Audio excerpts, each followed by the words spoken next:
Hey galera, aqui é o Hora Cartoon, trazendo pra vocês uma teoria sobre algo que indignou várias pessoas durante o episódio Familiar e também por um momento no episódio Together Alone.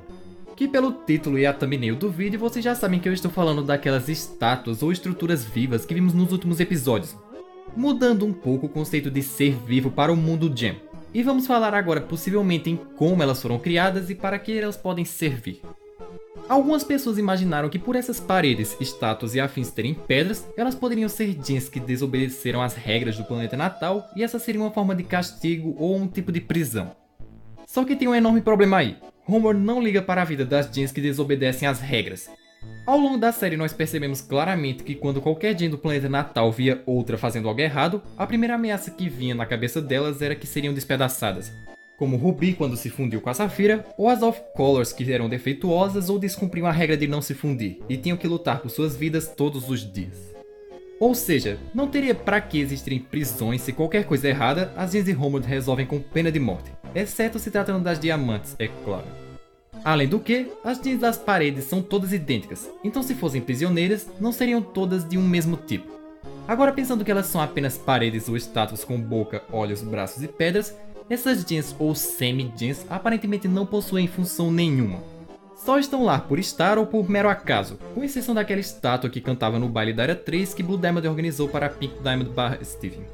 Vamos imaginar como essas semi-Gens poderiam ser criadas. Tomando por base ainda a ideia de que Gens comuns são criadas com o suor das diamantes, como eu já falei na teoria anterior a essa, de um jeito ou de outro essas Gens só poderiam ser criadas com suor. Vimos muito bem que a maioria das semi-Gens foram vistas no caminho para a câmara de extração de Yellow Diamond ou na câmara de extração de Blue Diamond. Talvez elas sejam apenas um mero artifício ou detalhe característico que só as diamantes possuem ou Gens da altíssima hierarquia. Como eu poderia explicar? Tipo enfeites de luxo. Essas Gens de Familiar podem ser só um enfeite que indica a câmara de extração tanto de Yellow Diamond quanto de Blue Diamond, só que sem funções tipo de defesa, já que nos dois locais há guardas topázios em cada porta. E eu imagino que essas Gens também tenham sido criadas com suor, só que numa quantidade bem menor e em materiais que não são característicos de pedras preciosas, como concreto ou pedra, por exemplo. Daí surgiram paredes vivas e estátuas de pedras vivas, que aparentemente não podem se mexer, mas ainda assim possuem pedras. E assim como elas, aquela meio que estátua que canta no baile da Era 3 também foi criada da mesma forma, mas no caso dela teria a função aparentemente de cantar, assim como as estátuas de baixo com pedras na testa que tocam cornetas. Até porque não faria nem um pouco de sentido criar Gens completamente normais ou funcionais só para tipo cantarem ou terem funções musicais no planeta natal. Resumindo, querendo ou não, quando o suor das diamantes é usado em materiais mais pobres e comuns como nas paredes e nas estátuas, elas criam pedras que de certa forma têm vida, mas não se movem nem têm poderes como Gens comuns. Estão ali apenas existindo ou com alguma função simples como tocar música, servindo assim como enfeites que só as diamantes ou Gens da alta elite possuem. Já que nós só vimos essas semi-Gens em locais como o Palácio das Diamantes ou os locais onde elas extraem seus fluidos. Seguindo esse pensamento, isso me leva para duas coisas bem antigas na série, mas tipo bem antigas mesmo. A Torre do Mar Lunar e também os Camarões de Cristal. Eu não vou entrar no mérito de falar daquela estátua da deusa do mar que segurava um tipo de mini diamante azul. Ela podia ser uma semi-Gen como as outras? Podia. Mas eu ainda acho que é muito mais complexo que isso e ela não vem em questão.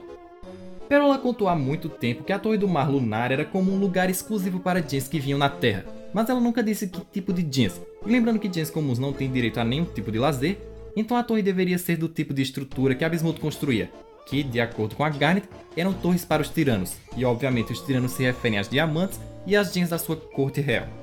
Aonde eu quero chegar é, a Torre do Mar Lunar era um local para as diamantes e Gens da Elite ou só Gens da Elite. Então lá poderia muito bem haver paredes ou estátuas vivas assim como tem no planeta natal. Porém, quando as Crystal Gens chegaram lá não havia nada disso, e aí que entram os Camarões de Cristal.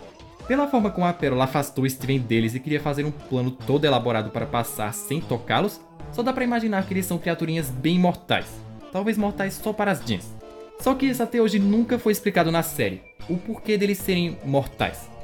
Assim, os Camarões de Cristal poderiam sugar o suor das diamantes que foi responsável por criar todas as Gens e semi-Gens, o que poderia ser mortal para ambos. Por isso não haveria mais nenhuma parede viva ou estátua viva, eles já teriam acabado com todas elas.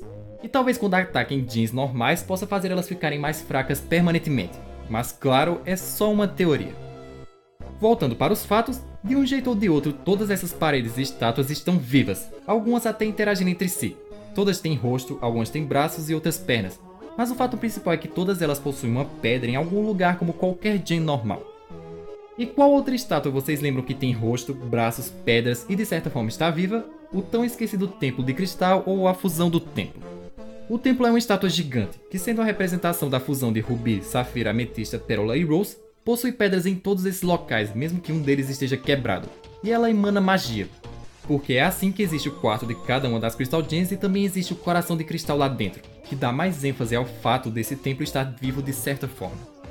E como Rose Quartz passou muitos e muitos anos nele, e ela era a Pink Diamond originalmente, ela poderia muito bem ter tornado o templo uma Semi-Gem assim como as que nós vimos, só que muito maior que qualquer uma delas.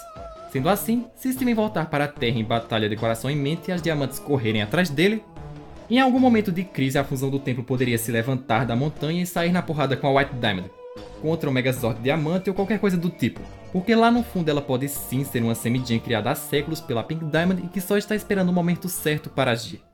Então é isso, galera! Espero que tenham gostado dessa teoria que eu pensei ao longo dos últimos dias para explicar essas gems estranhas, e como já é de praxe, espero que tenham conseguido entender a minha linha de raciocínio.